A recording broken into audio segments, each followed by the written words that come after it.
What did you say? Who do you think you are? Turner could only shake his head. Since Ambrose was already here, it meant the whole thing was out of his hands. There's no quarrel between us, Mr. Turner, wouldn't you agree? Mr. Ambrose, I've seen the surveillance footage from the showroom. It proves that this whole mess is entirely Garrett's fault. If you let me show it to you, you'll see that the company has no choice. Turner, this is none of your business. To tell you the truth, I've never liked you. You know what? You can apologize too. Are you sure you want to continue to let him do whatever he wants?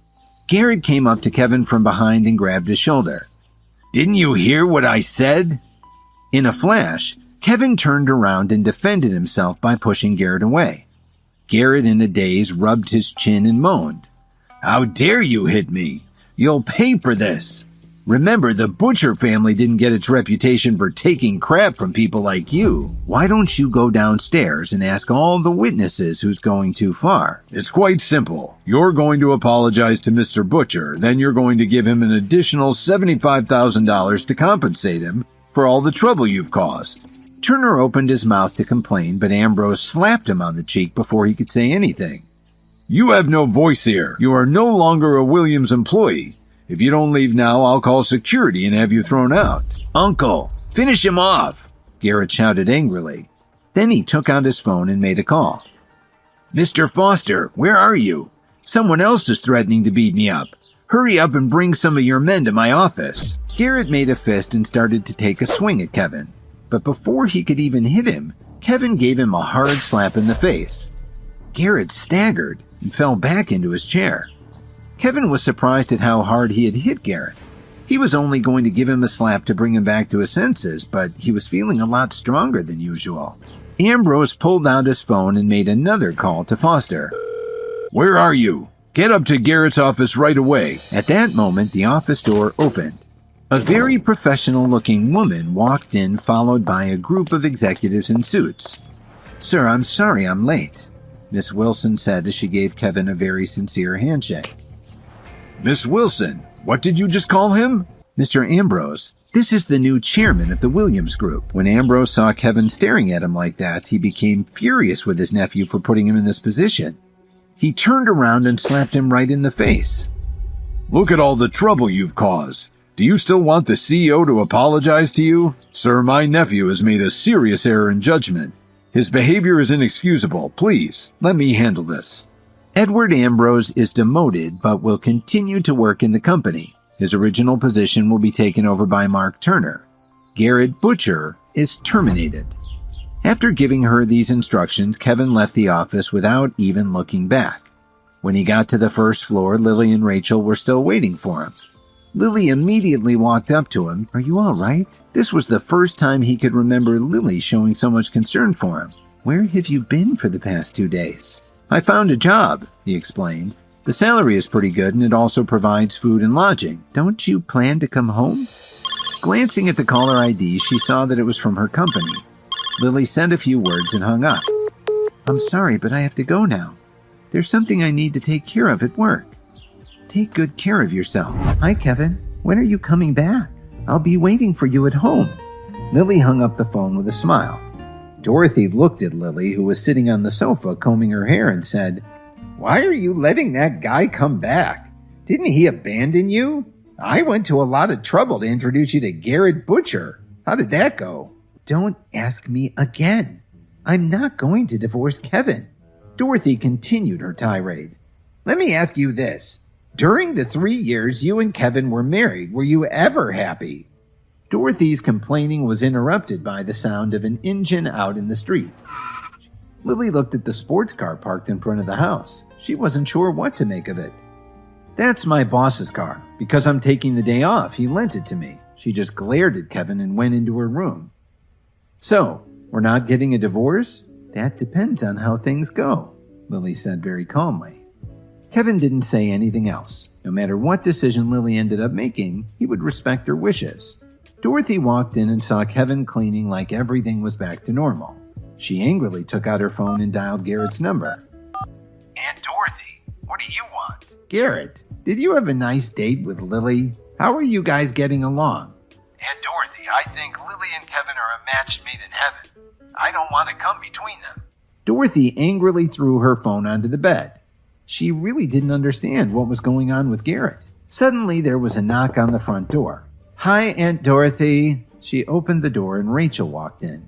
When Lily walked downstairs, she sat down on the sofa next to Rachel and started chatting with her. Dorothy shouted upstairs again, "Kevin, what are you doing? Come down here." When Rachel heard this, her smile turned into a look of surprise. She gulped and asked Lily, "Is Kevin home?" Ever since Rachel found out who Kevin really was, she didn't dare to come over and visit Lily. Just as Rachel was about to find an excuse to head home, she saw Kevin walking slowly down the stairs. When he saw Rachel, he gave her a slight smile. "Oh, don't leave so soon. Why don't you stay a little longer? I really have something to take care of, so I've got to run." "You don't need to pay for a ride," Dorothy said. "Kevin's got his boss's car today. He can drive you home."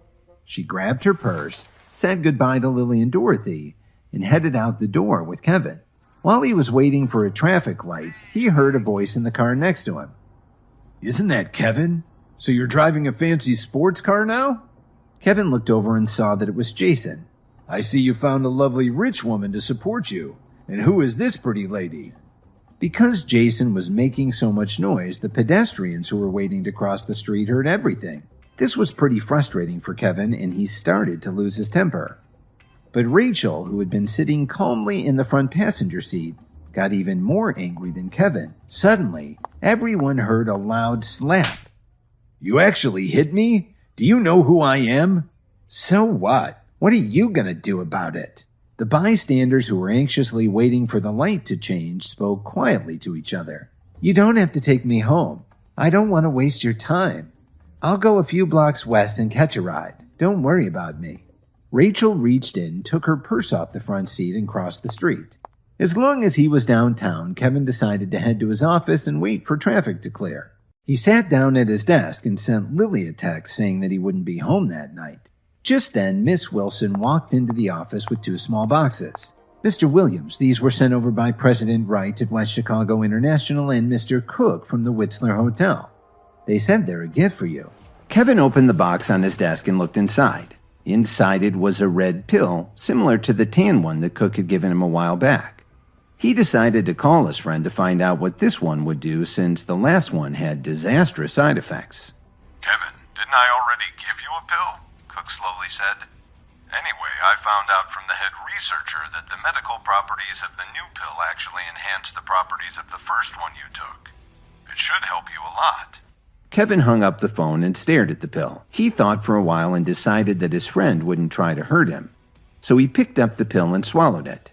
Within seconds, Kevin felt like his whole body was engulfed in flames.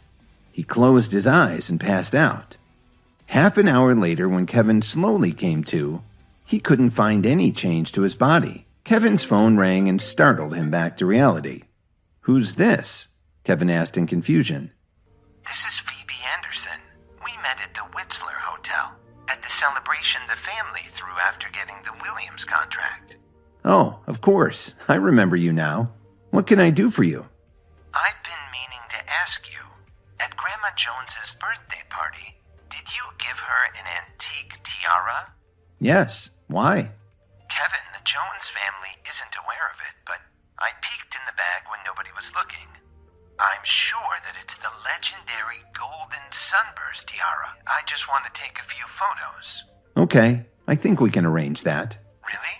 If you're free now, you can come to our antique store, Anderson Fine Jewelry and Antiques. I'll wait for you here." An hour later, Kevin arrived at the entrance of the Anderson family store. This was the biggest antique store in all of Chicago, and it contained many priceless treasures. Just as he was entering the door, an employee stopped him. "Excuse me, sir. Are you on the list? I was invited by Phoebe Anderson." "Wearing those rags? You can't possibly know President Anderson. Get lost." "That's enough." The 2 security guards looked menacing as they rushed up to Kevin and grabbed his arms. Kevin struggled slightly, and the 2 guards flew 6 feet away, hitting the ground with a thud. Kevin was stunned by this. He looked down at his hands in disbelief. Kevin decided he'd wasted enough time with these stooges. He took out his phone and called Phoebe. If you're not down at the front door in 2 minutes, I'm out of here." Suddenly, they heard a woman's voice from the entrance. Phoebe practically ran out the door.